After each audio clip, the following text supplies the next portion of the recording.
there was this guy in the corner office that was doing a porn convention.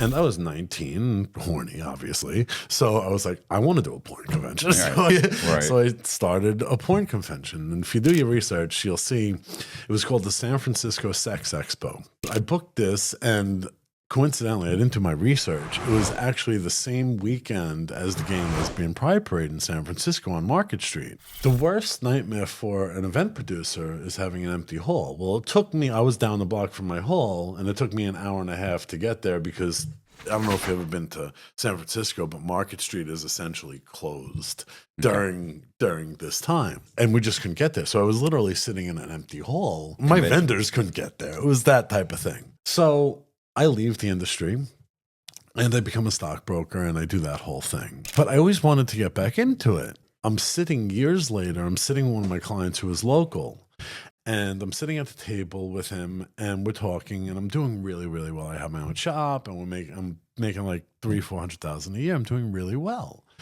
And I'm 25 years old. You know, life is grand, you know? I'm sitting across the table from my clients and we're talking. And I said, I got to get out of this. So what do you mean? Where are you going? You're making close to $500,000 a year. You're leaving. Where are you going? You know, what are you doing?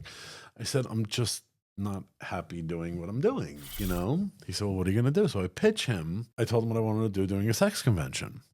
So he said, what do you want to do it? I said, I want to do it in New York. He said, well, I can't do it in New York.